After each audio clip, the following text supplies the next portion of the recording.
Buenas noches. Hoy vamos a tener el gusto, la alegría, la impresionante suerte de poder ver una película como Un tranvía llamado Deseo, una de las películas más míticas de la historia del cine y al mismo tiempo una obra maestra de uno de los grandísimos directores que ha tenido este arte, que es Elia Kazan, con una serie de actores de primerísimo nivel como Marlon Brando y Vivien Leigh y otros muchos que luego citaré, y en base a una obra de teatro de uno de los grandes genios de la dramaturgia del siglo XX, que es Tennessee Williams. De tal manera que la obra de hoy es algo... Me planteaba decir cómo voy a hacer un guión mental antes de hablar, porque es una película de la que he leído tanto y sé tanto que al final no sabes cómo resumir y cómo citar las cosas más importantes.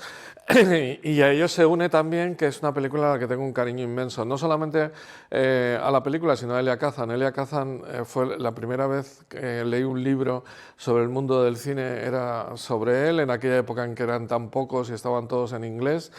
Y por si fuera poco, la primera vez que estuve en un tribunal de tesis doctoral de cine, de historia había estado en otros, fue sobre Elia Kazan, en la tesis, y cuando hice El cine en 111 películas, este libro que intentaba reflejar en el centenario del cine, aquellas películas que habían cambiado la historia del cine, estuve dudando porque puse dos de Elia Kazan que no podía poner más, ¿no? Ni de John Ford siquiera, y entonces estuve dudando entre esta, Al este del Edén, y La ley del silencio, y al final decidí que Al este del Edén era más parecida, o podía, digamos, no es parecida, pero sí que tenía algunas concomitancias con Rebelde sin causa, y dejé estas dos, con lo cual fue una decisión porque me encantan las tres películas y otras muchas de Elia Kazan. Bueno, hecha esta presentación sentimental, es que es difícil encontrar una película con tanto genio centrado en el mismo sitio.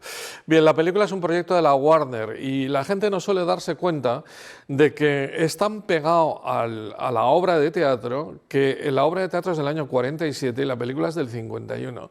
Y la obra de teatro todavía se estaba representando, o se representó hasta unos meses muy poquitos antes de que comenzara la película, en Broadway. Tennessee Williams, el grandísimo dramaturgo norteamericano, no solo había hecho la obra, sino que tenía algo por su propia vida, porque él había vivido en un piso en el barrio francés de Nueva Orleans, muy cerca de donde teóricamente se desarrolla la película, la obra de teatro y luego la película. Por si fuera poco, Tennessee Williams ganó el premio Pulitzer y ganó el premio de la crítica de Nueva York, y se estaba representando en Broadway ya el propio año 47, que es cuando él la escribió. El año 51 o 50, cuando empieza a verse el proyecto de poder hacerla, no solamente es Elia Kazan, el famoso director de teatro, el que la va a llevar al cine, sino que él era también el que dirigía la obra de teatro en Broadway. Y la mayoría del elenco, empezando por un jovencísimo Marlon Brando, con Karl Malden y todos los demás, y es uno de los casos más únicos de la historia del cine que se repite el elenco de la obra de teatro en la película, salvo un caso. La Warner quería una actriz muy conocida para hacer del personaje de Blanche, y ese personaje al final recayó en Vivien Leigh. Estuvieron pensando en Olivia de Havilland, fíjense, las dos actrices protagonistas de Lo que el viento se llevó, y al final cayó en Vivien Leigh, yo creo que con gran acierto, que en ese momento estaba casada con Laurence Olivier y que había hecho la obra en Londres, aunque sí un tanto distinta a cómo era la obra en Nueva York, y explicaré después esto, y en la propia película. Y dejó de hacerla, la única del elenco primitivo del teatro que no trabajó en la película fue Jessica Tandy.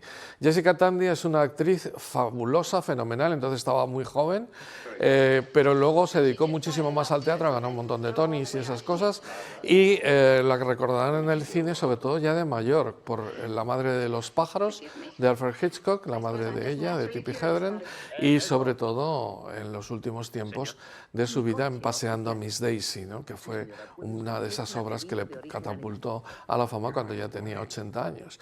Bueno, pues esa fue el único sacrificio, aunque lo hacía muy bien en el teatro. Se buscó a Vivien Leigh, que fue adaptando acercándose poco a poco al personaje, se le nota menos suelta al principio y luego como se va haciendo uno y al final termina siendo una simbiosis espectacular con Blanche Dubois, que es el personaje. He de decir que esta es una de las obras de teatro que ha creado unos personajes más arquetípicos, pero en el buen sentido de la palabra, de esos personajes que se pueden trabajar, estudiar y que son al mismo tiempo el reflejo de todo un tipo de persona. Estamos hablando de la Blanche Dubois y el personaje de Marlon Brando se parecen muchísimo en importancia a lo que sería la Antígona de Sófocles, el Hamlet o el Otelo o el Macbeth de Shakespeare, y así con el Don Juan de cualquier obra de teatro de Don Juan, sea la de vamos a poner a Zorrilla para barrer para casa, y en general esos personajes que han marcado la historia del cine, la historia del teatro y que se puede hablar, y lo mismo la obra, la situación, el ambiente, es una de esas obras increíbles del siglo XX, como podía ser, pues qué sé yo, Esperando a Godot, o Casa de Muñecas, un poquito antes, o cualquier otra película que la famosísima Muerte de un viajante, de otro de los grandes autores norteamericanos. Bien. El caso es que la película tiene un montón de aspectos que voy a intentar tratar. Vamos primero con Elia Kazan, el director. Elia Kazan es uno de los directores más, no solo laureados, sino, digamos, amados por una parte del mundo del cine, porque fue un genio y un self-maker total. Es verdad que al final, y ya lo contaré, tuvo unos problemas con el asunto de la caza de brujas que le dio a perder un cierto prestigio moral, más que de prestigio de cineasta, que lo ha tenido siempre y muchísimo. Él es el auténtico self-maker. De hecho, hay una película suya que es América, América, que casi es la historia de su vida. Él era hijo de una familia griega que estaba en Estambul y que vendían alfombras en Estambul. Cuando él tenía 4 o 5 años, consiguieron irse a Estados Unidos y se centraron en un barrio de Estados Unidos, en Brooklyn, creo que en Williamsburg, una parte de Brooklyn, y él empezó a trabajar y a sacar adelante a la familia junto con sus padres, su tío y más gente. Y al final consiguió una beca para estudiar en Yale, trabajaba de portero mientras tanto, y ahí se apunta al Group Theatre, que es un grupo de teatro, ya lo dice la propia palabra, pero era una compañía teatral de la que salieron los grandes, pero grandes, incluido John Garfield y algunos otros del mundo del cine. Y estaba dirigida por Lee Strasberg.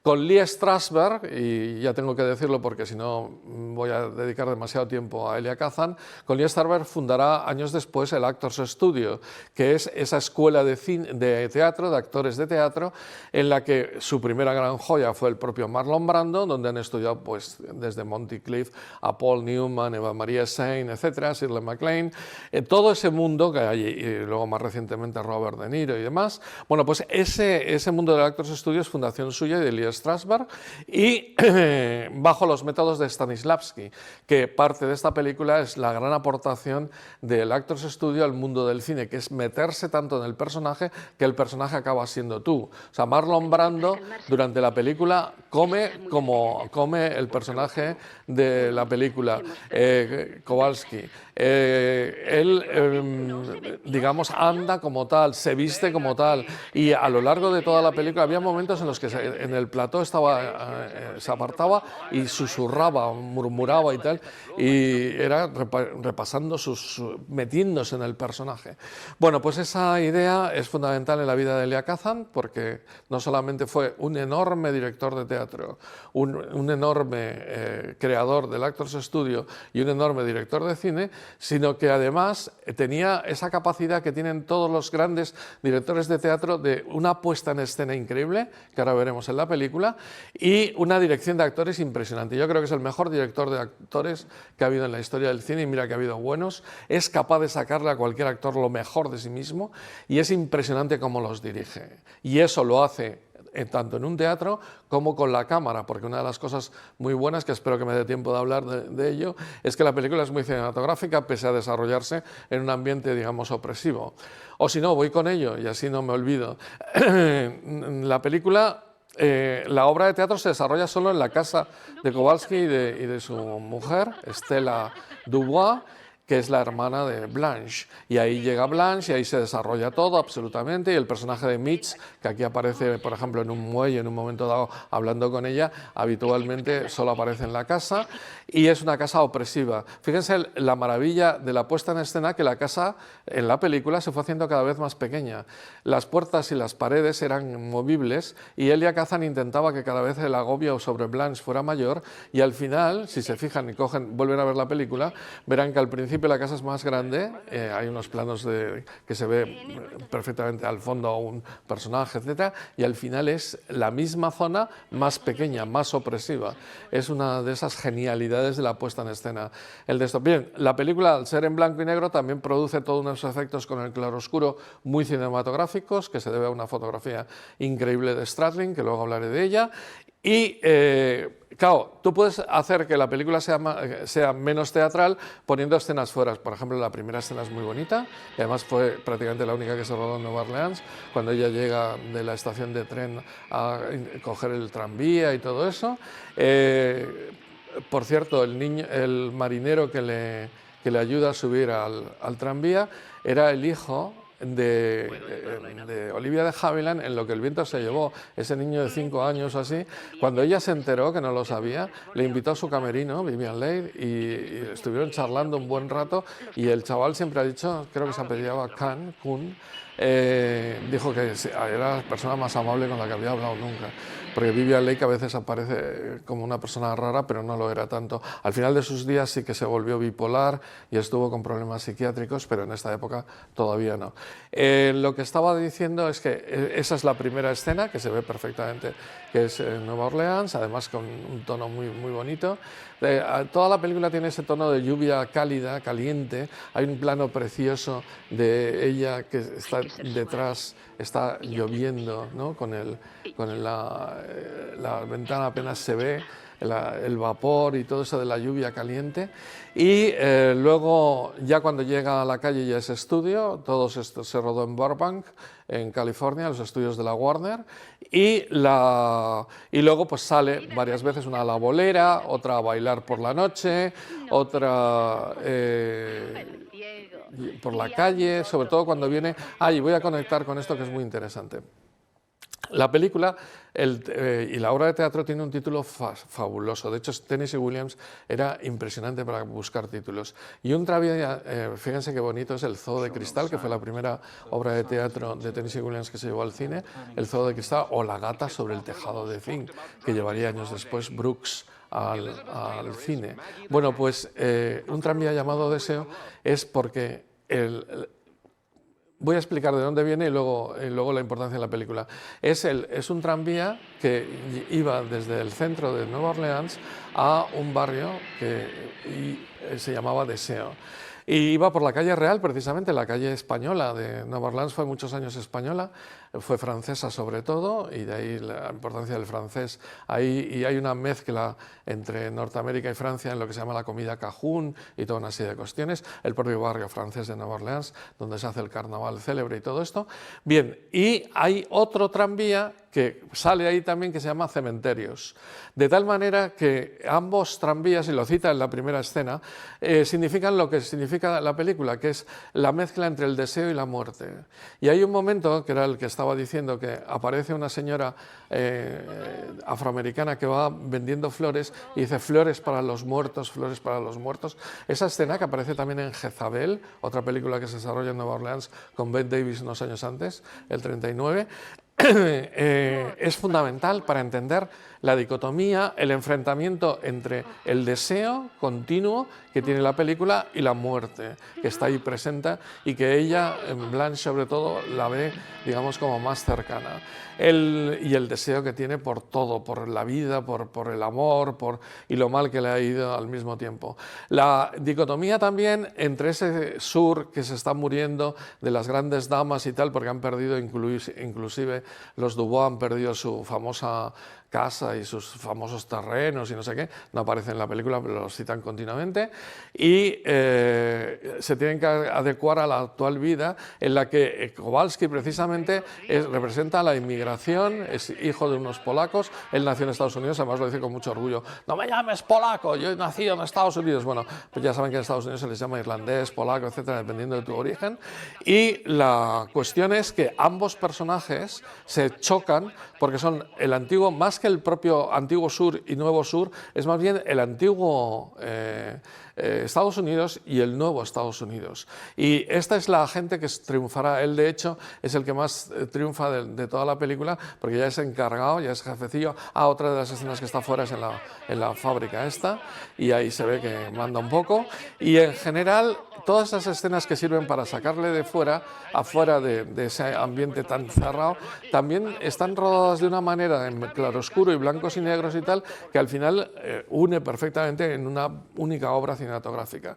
Bueno, esa dicotomía también entre el deseo, entre la pasión y el refreno, entre la cultura. Ella es una profesora de literatura, es tremendamente, cita mucho, hay un momento que cita un poema, hay otro momento en que cita a Edgar Allan Poe, él, la tosquedad, la brutalidad, la feminidad total ahí entre gasas, vestidos, joyas y tal, y el sentimiento, etcétera, y la brutalidad de él, el macho. De hecho, hay momentos de verdadero machismo en la película, hay momentos de verdadera feminidad y hay un momento en el que él está enfadado en la cena esta casi última, y están las dos chicas, las dos hermanas, con la cabeza agacha así mientras él grita. Por cierto, una improvisación impresionante de Marlon Brando cuando tira la taza.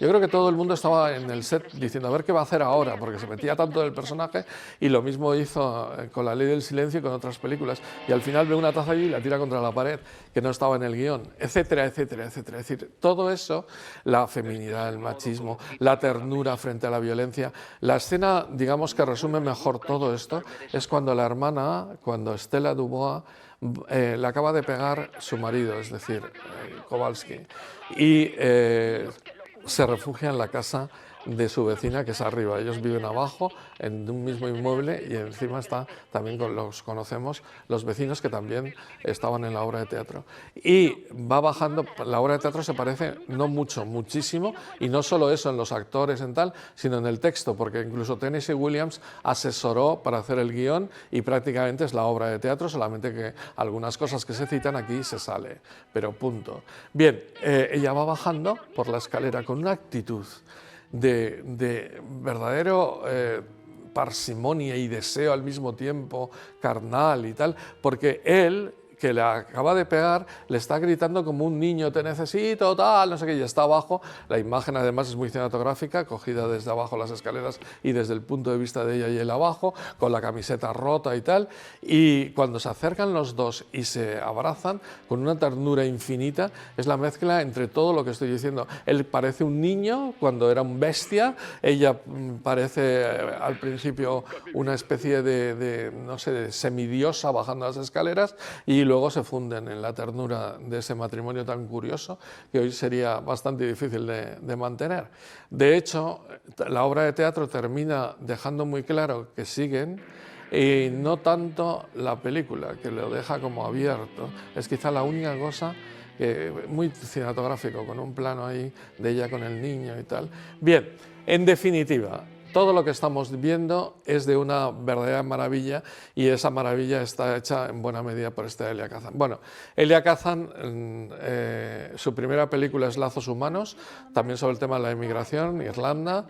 Se convierte ya en un director muy, muy importante. Hace Mar de Hierba, nada menos que con Spencer Tracy y Katharine Hepburn, que es una película, digamos, menor para ellos, una especie de pseudo-western, pero muy interesante por la participación de él. Luego hace una película que me sorprendió muchísimo, que es La barrera invisible, que es la primera vez que se lleva el tema realmente del antisemitismo en Estados Unidos, recién terminada la Segunda Guerra Mundial, con un Gregory Peck, periodista, que se hace pasar por un judío. Ya saben que la raza judía es dificilísima de identificar, no es como los afroamericanos, con lo cual cómo está latente eso y cómo empieza, y que le ganó el primer Oscar, un Oscar espectacular, que le puso ya en en lo más alto. Hizo Pinky, una película para muchos menor, pero para mí me encanta, sobre una afroamericana que puede pasar por blanca, una Jane Crane soberbia, y todo lo que significa eso y cómo ella reniega un poco de sus orígenes y como, en fin, todo un mundo.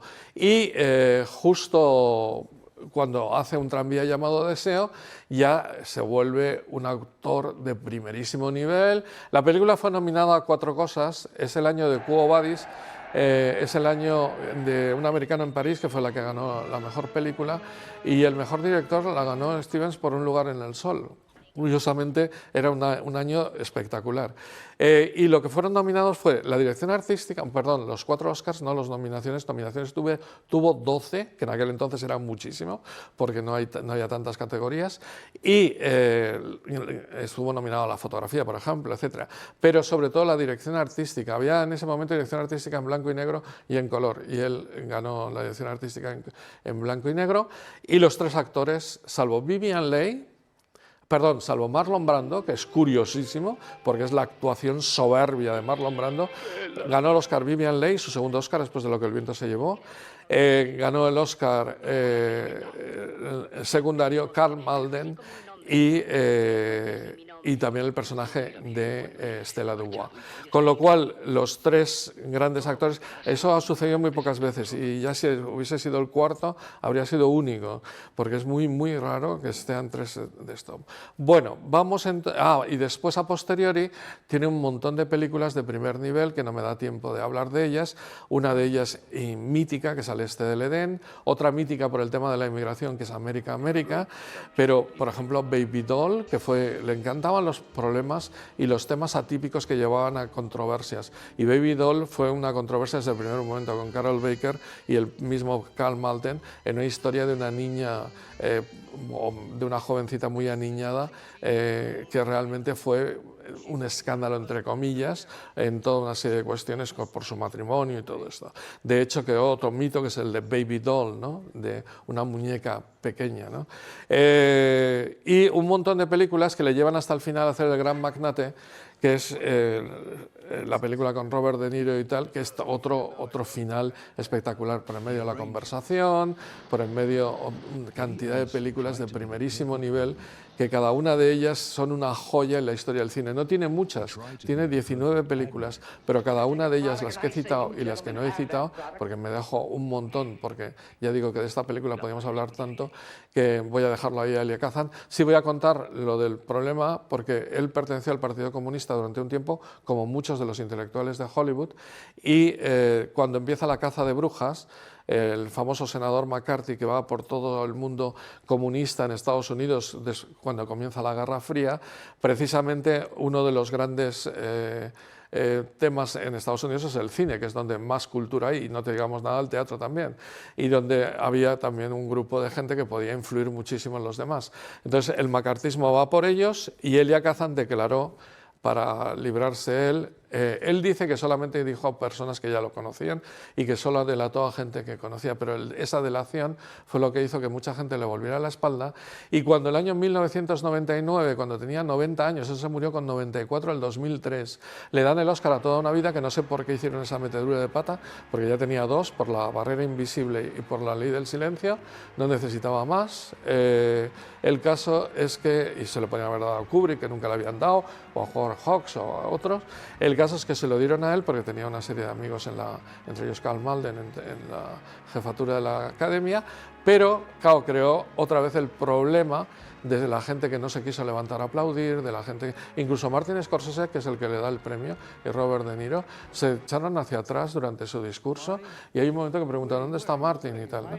Y hubo gente que no quiso aplaudir, otros que claramente se pusieron a aplaudir y tal. Esto lo cuenta muy bien Garci, que estaba allí como ex ganador de un Oscar, pertenece a la Academia, estaba allí en ese momento, y como había cosas que no se vieron en televisión y tal. Bueno, pues ese es Elia Kazan con su controversia, pero un director de primerísimo nivel, uno de los grandes autores y una de las grandes personalidades del mundo del cine. Bueno, junto a él, Lee Strasberg, ya lo he citado, Harry Stradlin es el director de fotografía. No me da tiempo de hablar mucho de él, pero es un director de fotografía de tal calibre que, fíjense, en 3 películas, solo voy a citar otras 2 películas, esta y entonces Johnny Guitar, un western increíble, otro mito de película, en color, y luego ganó el Oscar por My Fair Lady. Comparen la fotografía de los 3 y verán lo que es un maestro de la fotografía en determinados aspectos, y desde las flores y la maravilla de los colores del famoso la carrera de Ascot de My Fair Lady, hasta los interiores totalmente claroscuros de esta película. De hecho, una de las cosas fundamentales de la película es huir de la luz, como le pasan por Blanche, porque ella intenta huir de la luz y está continuamente preocupada por su cara. Fíjense que en la obra de teatro tiene 37 y Vivien Leigh tenía 35, la tuvieron que envejecer un poco, y sin embargo está obsesionada. Bueno, quizá en los años 40 había menos posibilidades que ahora, pero una persona ahora de 37 años es jovencísima, ¿no? Y está obsesionada con que ya se le ha pasado el tiempo, con qué tal, y no quiere luz, por eso le pone el farolillo. Los detalles de la película son increíbles. El farolillo, ese chino en la bombilla, el baúl. El baúl me parece que es lo que sale del baúl, todo lo que sale de ahí, los vestidos, las joyas, los documentos de que han perdido. Marlon Brando durante un buen rato está hablando de la ley napoleónica, para que se vea que algo oculto es, que hace que las cosas de la mujer sean también del marido. Lo dice varias veces al principio de la película, e intenta ver los documentos por cómo se ha vendido eso, o cómo se ha regalado, o cómo se ha perdido las posesiones de la familia. Bueno, pues todo eso tiene que ver mucho con la iluminación, porque ella no quiere, y la primera vez que le pone debajo de un foco el personaje de Marlon Brando es como ¡ah!, ¿no?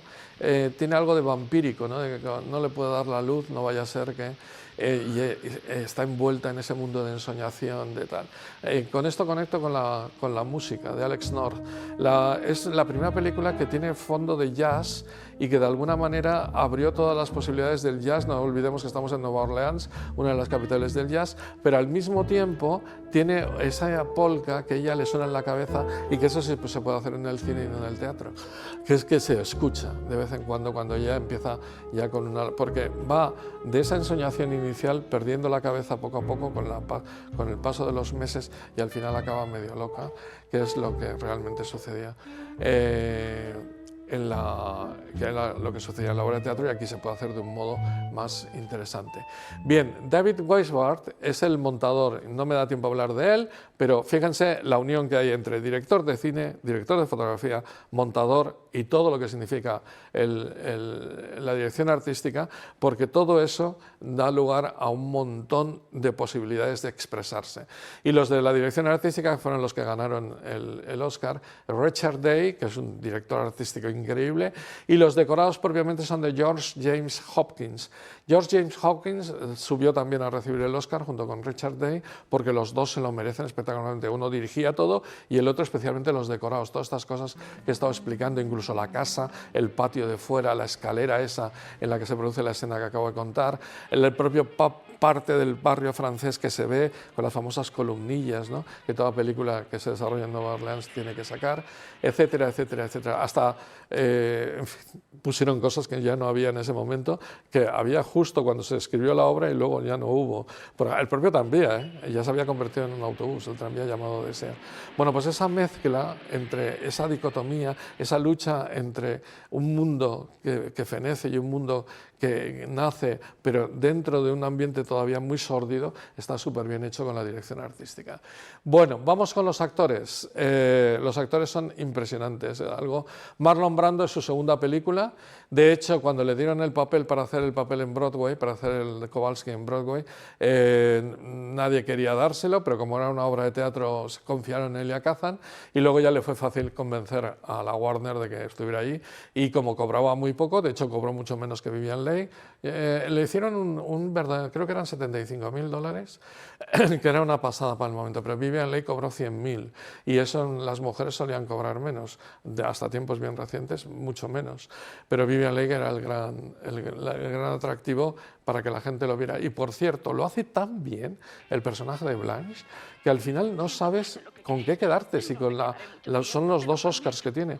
La Scarlett O'Hara, Lo que el viento se llevó, que es ella, y la Blanche Dubois de Un tranvía llamado Deseo, que es ella también. Es dificilísimo sacarla de ambos papeles porque es ella haciendo, es impresionante cómo todo el mundo destaca la distinta actuación, ¿no?, de ella, de la vieja escuela y británica, y él salvaje, bestia, totalmente metido en el personaje, con sus cambios de humor, etcétera, muy del Actors Studio. Pero realmente los dos están soberbios, pero soberbios. Y yo creo que es uno de los papeles que mejor estaban nombrando, porque no está nada histriónico, está fresco, fenomenal. O sea, es una pasada lo bien hecho que está todo y cada una de las escenas por él. Bien, Vivien Leigh, a partir de aquí también hay gente que dice que empezó a tener cosas como The Blanche. El caso es que al final de sus días acabó un poco en psiquiátricos, ya relaté cómo murió en la anterior película, y fue bipolar al final de su vida, que algo tiene Blanche de bipolar, aunque al principio parece que solamente sabe manejar a todo el mundo como le da la gana. Es una auténtica manipuladora, es un personaje extraordinario, ¿no? No solamente está en su mundo de ensoñación, sino cómo manipula. Aquí hay una escena que me encanta, es cómo manipula al tío que viene, el pobre jovencito, que viene a entregar viene a pedir el dinero, no sé si entrega un vale, para la suscripción a un periódico. Y cómo lo va enrollando, cómo tal, y cómo la escena final con él en la puerta, de esta mínima escena, el plano final, y cómo lo echa, y luego en esa misma puerta aparecerá la afroamericana esta de la muerte y del esto. Bien, vamos a seguir porque si no, Vivien Leigh ya ha hablado de ella, es que es impresionante cómo está y la cantidad de matices que le consigue sacar a ese personaje. Es como ese baúl del que va saliendo miles de cosas, va sacando cada baño que se da, cada peinado. Por cierto, en la obra que hizo en El tranvía llamado Deseo de Londres, con su marido, con Laurence Olivier siendo el director, ella se tiñó el pelo de rubio porque el personaje es rubio, pero aquí le pusieron todo tipo de postizos, que hace también que parezca, porque cuando se peina tal, parezca todavía su personaje más impostado, que es parte del encanto del personaje. Bien, junto a ellos Karl Malden y Karl Malden es el que hace el personaje de Mitch. Él es uno de los grandísimos actores del Actors Studio, pero como tenía esa nariz tan horrible, pues al final acabó siendo siempre un actor secundario, salvo en determinados momentos, pero qué secundario de lujo. Mira, voy a poner solo ejemplo de las 3 películas que tiene con Elia Kazan: el cura de La Ley del Silencio, el sacerdote católico, y el marido de Baby Doll, increíble. O 3 westerns con John Ford, el coronel del Gran Combate, en la Conquista del Oeste, el increíble patriarca de la familia al principio de la película, o en El árbol del ahorcado, el obsesivo con Gary Cooper. Es impresionante la capacidad que tiene. Cuando ya era mayor, le buscaron, la ACB le buscó para hacer una serie que se llamó Las calles de San Francisco, para luchar contra Ironside y otras cadenas, y fue la serie fetiche de la ACB, con un recién llegado Michael Douglas, que también en la serie mejor dicho, era un tío recién salido de la academia, un policía que se hacía pareja, digamos, de los 2 policías. Fue la primera gran película de 2 policías que se ha repetido a lo largo del tiempo. Uno más maduro, que es Karl Malden, ya con mucha experiencia, con el sombrero típico que llevaba en esa serie, y Michael Douglas. Y luego, junto a ellos, Kim Hunter. Kim Hunter tiene el problema de que apenas hizo luego cine, aunque hizo un montón de obras de teatro de primer nivel.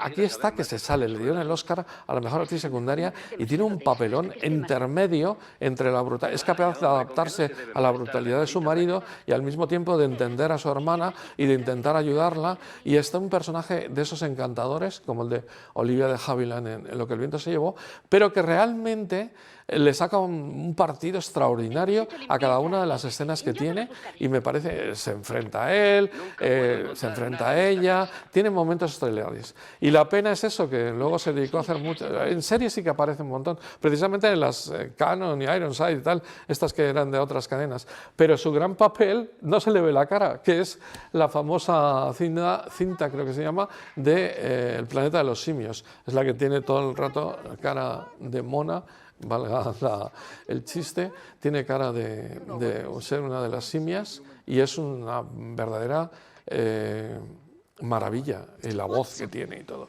Bien, y los demás no me da tiempo, aunque la mayoría son...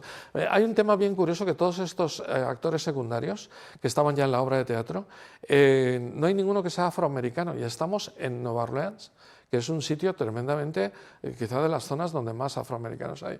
Pero hay un hispano, hay de todo, que tiene que ver mucho con el mundo de Tennessee Williams, del que no he podido hablar, pero que es un autor tan bueno que en casi todas sus obras de teatro tiene que ver con conflictos y con todo esto. Bien, la película tuvo un éxito tremendo, se gastó unos 1.800.000 y ganó 8 millones, que para la época es muchísimo. Se rodó, como he dicho, en Burbank, en los estudios de la Warner, y un tema que me he dejado en el tintero y que es fundamental es el vestuario. El vestuario de esta película fue lo que marcó más a la propia película. Esa camiseta que lleva todo el tiempo Marlon Brando, casi de una talla menos, ¿no? La mojaban y todo, para que, por cierto, él hizo pesas y muchísimas cosas para conseguir un cuerpo escultórico, porque no lo era cuando empezó a hacer la obra de teatro. Y el papel lo llevaba a ello. Y hay uno que le conoció justo antes, cuando estaba en el Actors Studio, y luego cuando le vio haciendo la obra de teatro, que dijo que parecía un cuerpo al que le habían pegado la cabeza, porque no se parecía a lo delgado que estaba Marlon Brando al principio. Bueno, pues aquí está escultórico, tal, y el tema de las camisetas, que a partir de ese momento fue una especie de referente de las personas de este estilo. Ya digo que es un arquetipo, y fue un acierto de Lucinda Ballard. Lucinda Ballard era la que llevó el vestuario también en la obra de teatro, y siempre se ha dedicado al teatro. De hecho, también ella fue la que hizo el vestuario de La gata sobre el tejado de zinc, pero no en la película, en la obra de teatro de Tennessee Williams. Y se hace muy bien a los papeles de Tennessee Williams. Por ejemplo, en ambas películas aparecen las chicas mucho en combinación, que es esto que se llevaba debajo del vestido, que aparece casi un vestido en este momento, pero que es muy típico del momento, y cómo ella lo maneja y lo trabaja, cómo cuando están en combinación, cómo se tapan siempre que aparece un hombre con la cortina, etcétera. Es todo un estilo, y las gasas, los vestidos, las joyas, la especie de estola esa de piel falsa, todo eso es parte importantísima del personaje de Blanche Dubois, lo mismo que la otra es la camiseta y todo ese estilo, incluso la camisa así un poco más hortera, es parte del personaje de Kowalski. Con lo cual, ambos están reflejados por unas actuaciones sensacionales, pero también por todo lo que hay alrededor suyo, desde el decorado a lo que dicen, que es espectacular, a cómo cada una de las relaciones entre ellos, y a ese deseo latente que aparece en el título de la película, que no es en balde, y que está también incluso en él, que la odia a Blanche, pero al final da la impresión que también de alguna manera tiene un deseo. Y ella también lo odia y tal, y de personajes con un carácter y con una capacidad de convencernos de que son auténticos, personajes reales. Fíjense que esta obra de teatro, que se desarrolla en un único sitio durante 2 horas, con unos escasos personajes, hace que sea uno de esos personajes, uno de esos momentos, una de esas historias que probablemente haya 12 o 20 como mucho en toda la historia del teatro y del cine, una historia como esta, y hecha con pedazos de realidad. No hay asesinatos, no hay musical, no hay nada, es sencillamente pedazos de realidad en una familia durante un tiempo determinado, en un lugar determinado. Y convertir eso en universal, como lo consigue esta película, es gracias a un directorazo como Elia Kazan y a un texto primigenio como el de Tennessee Williams, y a toda esta serie de genios que se dieron lugar en el mismo sitio durante el periodo de la grabación, y que nos ha dejado esta maravilla, que de verdad disfrútenla. No sé, prácticamente me he dejado miles de cosas, pero es que yo creo que lo que hay que hacer con esta película, más que hablar, es disfrutarla y estar diciendo, qué maravilla que se puede hacer con el séptimo arte. Es como estar en la Capilla Sixtina en la pintura, o escuchar una sinfonía de Mozart o de Beethoven, o ver una maravilla cinematográfica y teatral como esta, que ya digo que pese a toda su base teatral es muy cinematográfica, de un genio al que hoy he rendido homenaje, que es Elia Kazan.